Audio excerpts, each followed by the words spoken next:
NFL Senior Bowls matter and are not just amazing opportunities for players to showcase their talent in front of NFL scouts, but provide opportunities for up-and-coming coaches, creators, and those who dream about working in the sports world.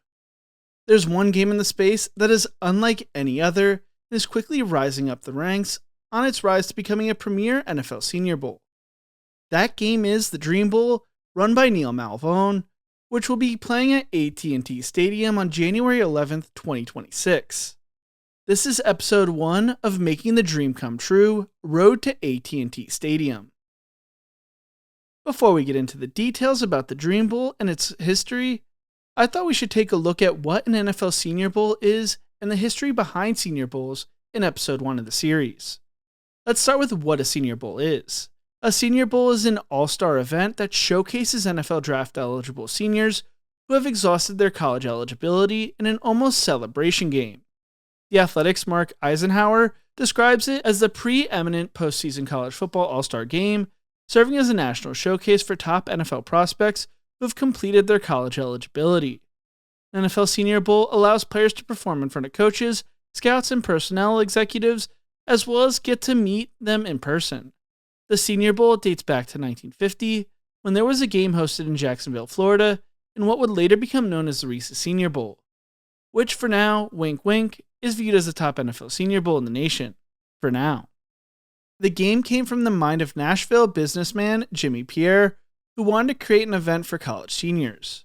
He would secure the Gator Bowl Stadium in Jacksonville, Florida, and believed the game should be coached by NFL coaching staffs instead of college coaching staffs. The inaugural game, Bo McMillin of the Detroit Lions coached the North squad, while Steve Owen of the New York Football Giants took the reins of the South squad. We at the Dream Bowl like to not just create opportunities for our athletes, but also like to help breed the next generation of coaches, so we work with up-and-coming coaches for our games. The first game would not see a large attendance, and Pierre was looking for a way to fix that issue. He began searching for different venues around the country. Several Mobile businessmen, led by Finley McRae, were able to persuade Pierre to move the contest the following year to the Gulf Coast, a college football hotbed. The carrot dangled to Pierre was that the city of Mobile had recently constructed the 36,000-seat Ladd Stadium. The Alabama coastal climate was perfect for the January timeframe, and Pierre would actually transfer ownership of the game to the Mobile Arts and Sports Association, a nonprofit organization. Ray Schuessler would take over the mantle of running the game, earning the nickname Mr. Senior Bowl. He continued developing a relationship with the NFL, so he proposed the idea of having full coaching staffs at the game. Schuessler theorized that invitations to the nation's very best college football players would make the Senior Bowl a success year after year. And for the best players to want to become part of this particular game, they needed inspiration. Jeff Shivers, the executive scout for the Chicago Bears, once said, "The Senior Bowl is the first time scouts, coaches, and front office personnel get together as a whole organization to watch and evaluate the players. You get to know the players on and off the field in a big way. It gives you an opportunity to interview, watch, and know all about the player, and then some. Most of all, you get the player's correct cell phone number." A Senior Bowl is an important first step to beginning your NFL career, no matter which game you choose to play in. Former Dallas Cowboys quarterback Danny White, who played in the 1974 Senior Bowl, explained, "The Senior Bowl is your first game as a professional. All the NFL teams are there, and players are watched closely as to the ability to play at the next level. Playing in an NFL Senior Bowl can also lead to life-changing opportunities that you did not expect. At the Dream Bowl, we do not just have NFL scouts show up for our game, but also have Canadian Football League scouts. I talk about the history of the Reese's Senior Bowl because if it's not for that game in 1950, then we probably would not have a game today in the Dream Bowl and would not be playing at AT&T Stadium this upcoming January.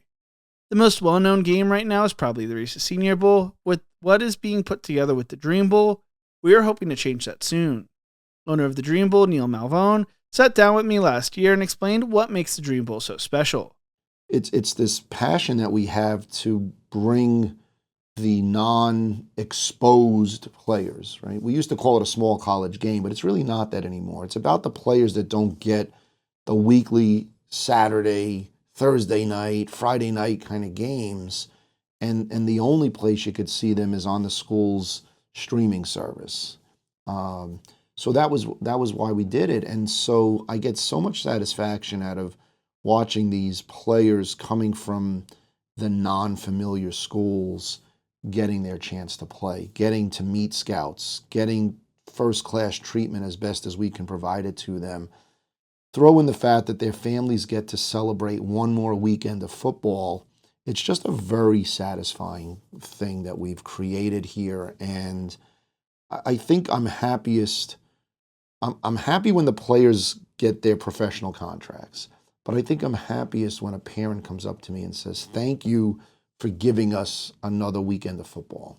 And so when you take the two of them together, it becomes a really, very philanthropic thing for us and very heartwarming too.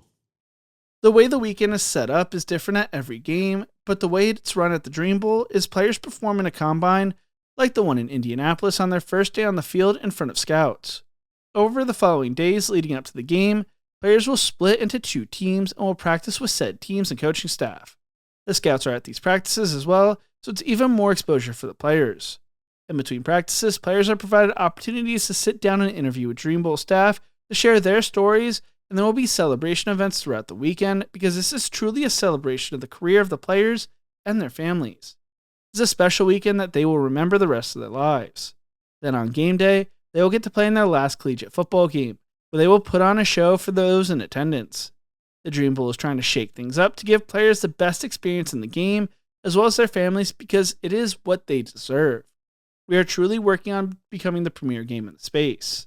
Most importantly, the Dream Bowl is an NFL certified game. What is an NFL certified game? I'll let Neil explain that one. So the league this year created certain criteria that the games had to meet in order to be NFL certified. And what that means is that NFL certification allows for the scouts to attend.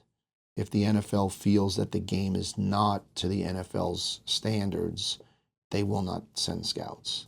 And quite frankly, if scouts aren't attending, the players will be more reticent to attend. And so they sent us 4 or 5 months ago a list of the requirements. And for us, we've always done our game with the approval of the NFL. We've never hosted a game yet where the NFL said this game isn't up to our standards.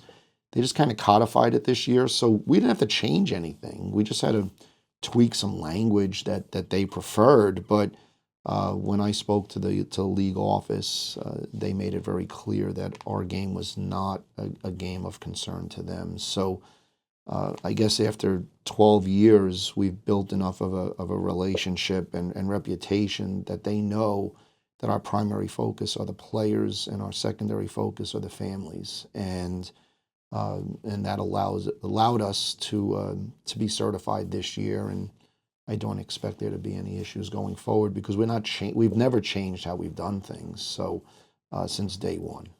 In the next episode of Making the Dream Come True, Road to AT&T Stadium, I will go over the history of the Dream Bowl and how it has been built over the past decade and a half. From its early humble beginnings to earning its biggest opportunity this year by playing in Jerry World in Texas. We are building something special, and I cannot wait to experience it with y'all come January 11th, 2026. Here's a sneak peek to the next episode. I turn 40. I go back to school. I get my master's degree in sport administration at Fairleigh Dickinson. Part of the program was I had to do an internship. I wound up doing an internship for one of my professors who was running a college football all-star game. And so flew down to Virginia where the game was and worked the weekend. And I fell in love with the event process. I also loved the concept. But I also realized that his focus wasn't where my focus would be. He was not concerned about the players' welfare or the players' enjoyment.